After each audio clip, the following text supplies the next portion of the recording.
Hey there, Hofstra fans. Welcome to this week's edition of the WB Mason Coaches Report, right here on GoHofstra.com. I'm Mike Sullivan, joined alongside head coach of the Hofstra men's soccer team, Richard Nuttall. Coach, how's it going today?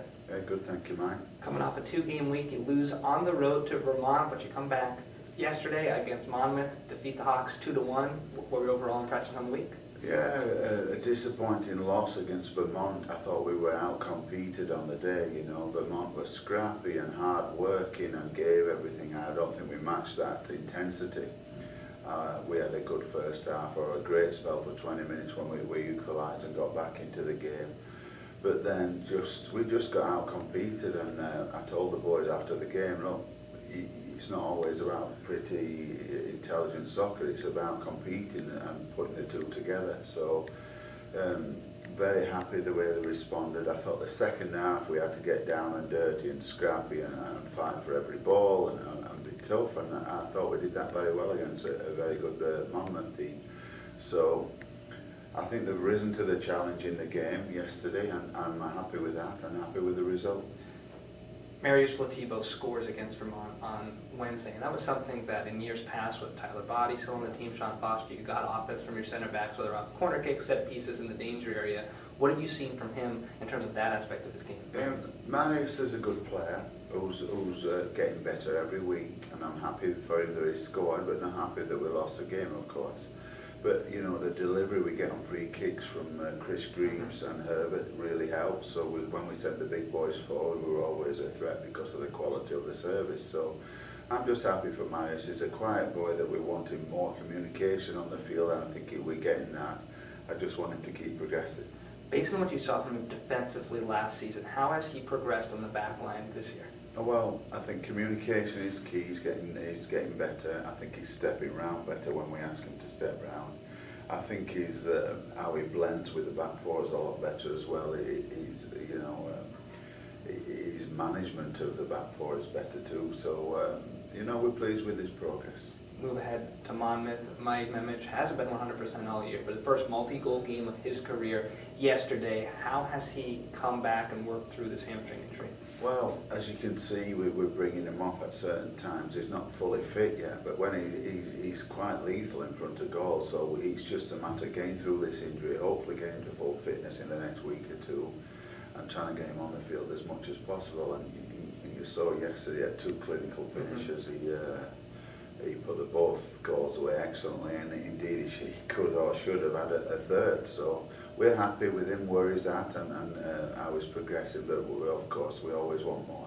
What component does he add to your offense when he is fully healthy that you haven't had this year? I think he's got good soccer IQ, or great soccer IQ, and I think he brings people into play with his back to goal, and then he's got a certain amount of calmness in front of goal, and again, there were two calm finishes. He had the chance and he finished, whereas we had a few other chances and they didn't finish, so he's just got a cool head in front of goal, and we need to get him in front of goal. With his fitness, he can create his own chances too.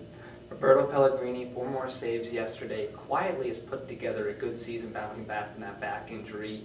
Where have you seen his play improve the most in his senior year? Well, I think due to his back injury, I think his overall body strength is not where it used to be, but we've just seen him gain every week, and from my point of view, he manages the game quite well. I was disappointed with their goal yesterday. I thought he pushed the ball back into the danger area where he should have pushed it wide, but then he did what he had to do the rest of the game, and he's managing the game as well. So just his consistency is there. I just want a bit more dominance from him. From a leadership perspective, we talked about Elliot Firth last week, named a third captain along with Tyler and Maid. What impression has he made on this roster to garner that respect, and how important has he been to your team so far this year? Back home we'd call him a lovely lad, and he's a lovely lad. So he's sure about himself on the field. He's got great skills to complement his play, and he just worked hard, and I think he's gained the respect of the boys by this hard work and actually his performance. When you see him play, he's not fully fit yet, but you're going to see more from Elliot. So we liked his talk on the field, we liked his play, and we decided to add him as a third captain, at the suggestion of Tyler and Maid. We've now got 3 great captains who can maybe share the load a little bit more. We look ahead to this week. The non-conference play winding down. You face another former America East team in New Hampshire coming up on Saturday. They're 5-2 on the year, so a pretty good record so far. What do you expect from the Wildcats? Feisty, and feisty. They're a good team. They'll pressure you. They'll work hard. They'll win tackles. They'll win headers. They'll go at you. They'll give everything they've got. The coach over there, Rob Thompson's an outstanding coach, and he does a lot with a little. So we've got to be on the ball again. It's going to be another match that we've got to compete. You're 3-1 through 7 games with a fairly young roster. Where do you think you can improve on the most as your non-conference slate wraps up, or at least conference play will start soon? Yeah, for me, I think it's a lot of self-confidence and putting a full game together. We've had a lot of great spells, like the first half yesterday, apart from the goal. I thought we were outstanding. We could have had 4 or 5 against a good team, a good Monmouth team. So I think it's just a case of putting it all together and having a complete performance. And I've got to get the younger guys to understand that we are talented and we can do well, and let's just put it all together. It's about focus and concentration and really sticking to the task in hand.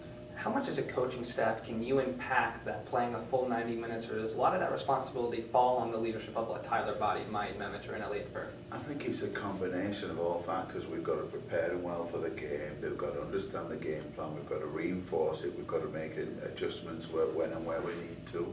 From the captain's point of view, they've got to have great leadership on the field. And then the rest of the players have got to be open-minded and accept the leadership, accept the game plan, and believe in the game plan. So just a massive combination of factors to get that great game out of them. Finally, Coach, what's going to be the key on Saturday to get over 500 to 4-3-1 and get a win? We've got to match UNH's intensity and work rate. They're a good team, and it's going to be difficult. So I think the key is our intensity. The Hofstra men's soccer team returns to the pitch Saturday at home to face UNH. For head coach Richard Nuttall, I'm Mike Sullivan. Thanks for tuning in to the WB Mason Coaches Report.